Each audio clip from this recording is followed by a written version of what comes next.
Later on, and further down the shoulder shoulders. Today we're going to take a look at how to build bigger, rounder, meatier shoulders. So when we all hit the gym, one of those iconic body parts is the shoulder. It's the part that we all crave because it helps create that V taper. It helps fill up your sweatshirts, your t-shirts, lets you look better in a vest. But it's also one of the worst worked, in my opinion, for the fact that people tend to overwork certain areas and underwork others, and as a result end up with a very lopsided, kind of pronated, lacking shoulder development. So today we're going to take a look at the front, middle and rear so that you've got that big, thick, full looking shoulder that'll stick with you for years. So it's called the delt. That's the front. We're going to call it the front delt. So we're going to be working on the front head of the shoulder. And a great one for this, obviously, as we all know, is a pressing motion. Compound standard for this is the overhead press with the bar. A lot of us neglect this because we get so focused on dumbbells. But there are a few intricate little things that you need to do to make sure that you're getting the maximum from this exercise and minimum risk.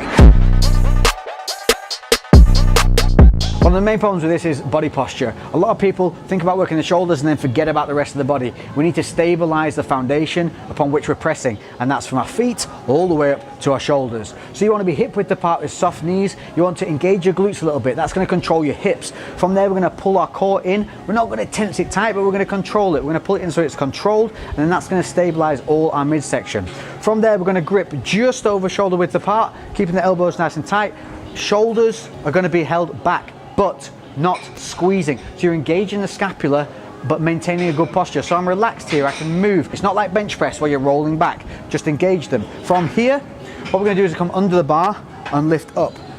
We're gonna need to clear our head out of the way. So as you drive up, what you're gonna need to do is put the head back. Then as it clears the head, you're gonna bring the head back in a straight line and then press up and over. So now we're kind of linear from bar all the way down to our feet. The bar's not too far behind us and it's not too far in front of us. This is a stable way of doing things, clearing the head in and out of the way. So as it comes back down, you clear the head out, keeping those elbows nice and tight, then drive back up and through. What a lot of people tend to do on this, which is a problem, is they tend to start overly arched to get their head out the way, and they keep it out the way the entire time. This is going to put a lot of stress on that lower lumbar. It's going to also make you very unstable, and it's going to risk wobbles. Wobbles can lead to injuries, so we want to avoid tweaks, we want to avoid injuries, and we do that by setting things correctly and sticking with them throughout each movement. So treat each rep individually, make sure that you are thinking about the mind to muscle, make sure that you are not excessively moving any part of the body that doesn't need to be moving other than the shoulder joints.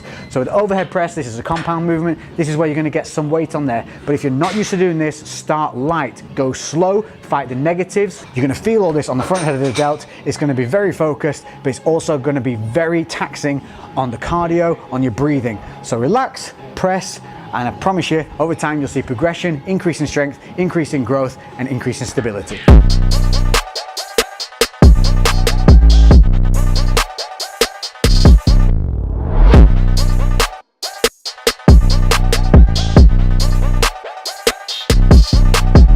So the next move I'm going to show you, I'm going to do this standing, but you can also do this seated if you find it a little unstable. But again, we want to try and work as much of the body as possible. So standing if you can, and this is the Arnold press. This is fantastic because not only does it help hit that front head of the delt, but it also helps open up the scapula and that range of movement. So again, we're looking here for control and technique. So what is an Arnold press? It's a variation on the shoulder press that requires a lot more movement. It starts from the front with the dumbbells facing each other, elbows tight. From here, you're gonna roll out, open up that scapula, nice and wide with the elbows, and then drive through as standard with a press. Then you come back down to that start position for the press, and then roll the dumbbells back round. So in one single flowing motion, we end up with what is called the Arnold press. The reason this is so great is because as we're rolling those elbows out, we're helping to expand the range of motion of the scapula. So a lot of people can end up with an impinged scapula, traps getting caught up. If you have a shoulder that's a little bit higher than the other, you've got imbalances, this is a really great way of opening up the body and controlling that motion of the shoulder. Plus, with that press motion, it's also going to hit the front head of the delt just as before. So as I said, standing or seated, this is a great exercise. Things to focus on here are making sure that you bring the elbows all the way back round to the front and get that full range of motion. Get a full turnout so the elbows are nice and wide. Then you're going to drive up without arching that lower back, Keep the glutes engaged to control the hips, drive through the feet and press, making sure to not allow the shoulders to rise up or down, keeping them engaged with the scapula. As with anything, start with the lighter weights. You're going to be aiming for that kind of 6 to 10 rep range. As you progress over time, you'll find that you'll get stronger, you'll require more weight, but do not think that more weight means more muscle. It's not the case. Especially with something as technical as this, start light, control it, keep the movement nice and slow, fight that negative and don't rush it.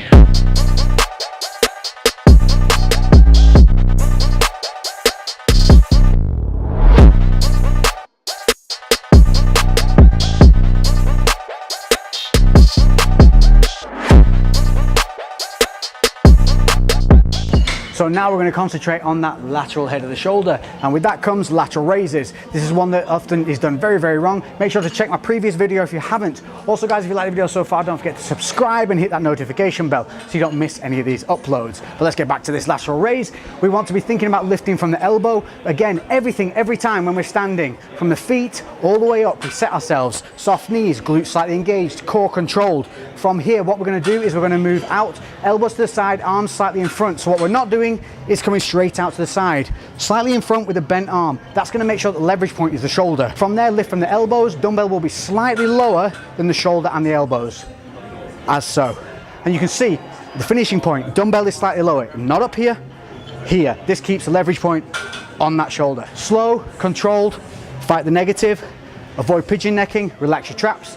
To relax your traps, relax your neck. That's as simple as these can be made. It's a light exercise. Don't try and go too heavy, because then all you end up doing is shrugs. So another variation for this is, especially if you find that you've got a little bit of pain in those shoulders and things, this is a great way of alleviating that. Plus, you can do this version a little bit more straight armed. Find anything that you can kind of hang your body weight off that's going to be very stable and make sure it's not going to tip when you do so. You're going to fully extend the balancing arm.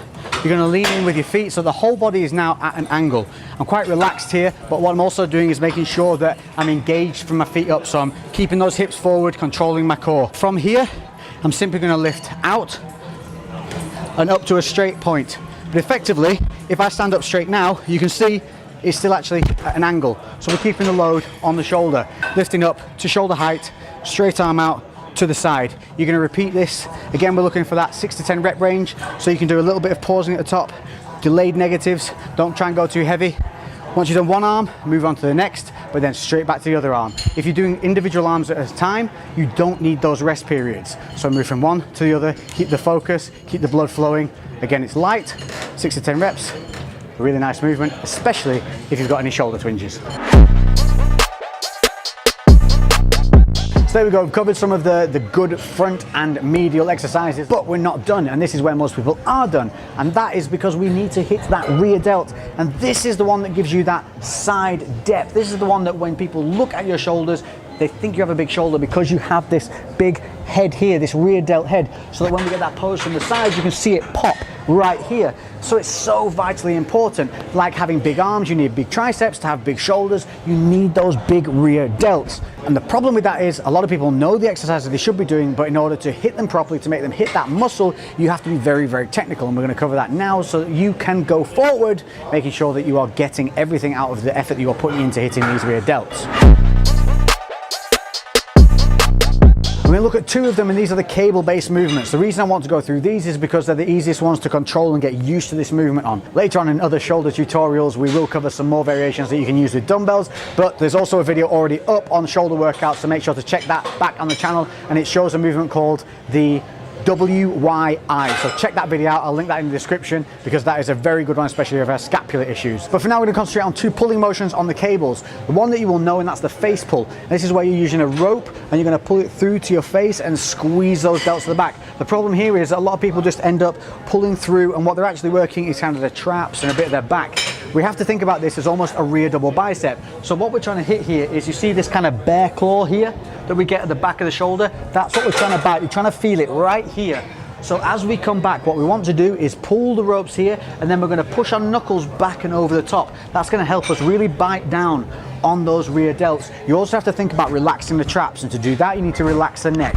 So relax the neck, pull through with the knuckles and squeeze them over the top. So you can see it's almost like a rear double bicep that we're trying to do, but we're not contracting the biceps, we're trying to keep all this relaxed. Think of the arm as a meat hook at this point. From there's two ways that you can go back on the negative. You can go back keeping the scapula engaged, or you can release the scapula. Now releasing the scapula is more technical because it means you're gonna have to return the scapula to an engaged position prior to squeezing back. So keeping the scapula engaged, as we come back, you wanna roll it and squeeze, and then don't let that shoulder move forward. If we release, prior to pulling, we want to re-engage the scapula and then follow through with the pull. So to start with, do it as a double motion, scapula, pull. But by the time you get good at it, you should just be a flowing motion all the way through. So that is the face pull. It's a complicated exercise, even though it looks simple, but try and feel those bite points. That's what's going to be important. So if you have a spotter, if you have a partner, get them to put their fingers right here and think about where you should be contracting and start creating that mind to muscle.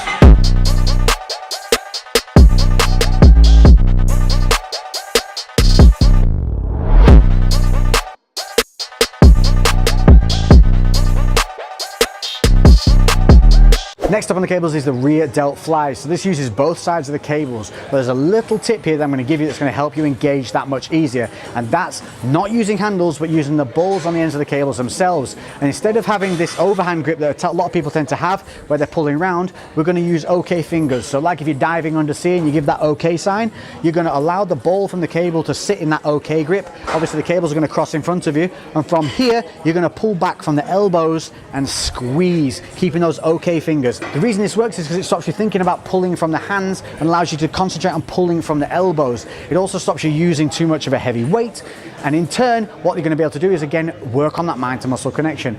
This is a really nice motion, but a couple of the errors that people do on it as well are allow the elbows to dip, so they end up pulling from top to low. We want to avoid that. We want to try and pull around in an arced motion. And that's kind of it. If you get all those right, you should feel this really bite down on that rear delt, and by the time you're finished, when you look to the side in the mirror, you should see a really nice big pump on that rear delt, and on those back biceps, you'll get that nice little bear claw.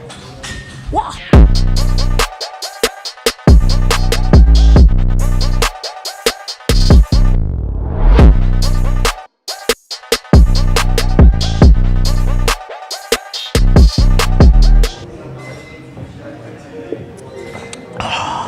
That's how you make a brew look really good.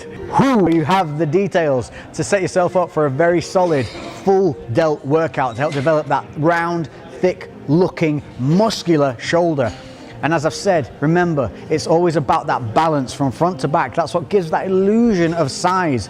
Remember, it's the details that create these illusions. And a lot of times when you're seeing people who you think are kind of big mass monsters or massively out of your realm of reality, it's not usually the case. Usually it's just a well-developed, well-balanced physique that gives that illusion of size, and that's exactly what you want from a shoulder workout. This is the bad boy. This is the secret maker. This is your money maker that gives you that depth from front to back. It's super easy to build that front. It's a little bit harder to build the middle, but the back is often a big neglected issue. So if you look in the mirror and you find yourself looking a little bit like this, a little bit pronated, chances are that you're overworking that front delt, not engaging the scapula properly, and not working the rear. So we're going to focus to create that delt illusion. Rear delts, scapula, control, mind to muscle, and making sure that we're working front to back. I hope this has been useful. If you've got any questions, hit me up in the comment section below. I do read them all and we will answer. Guys, if you see a question you know the answer to, feel free to help each other out. Don't forget to hit that like button. Notifications, drop down menu, make sure that you select to have it notified every time I upload a video, that way you won't miss anything. Other than that, thank you all for the support, thanks for the love, I've been Lex, and we'll catch you in the next one. We are out.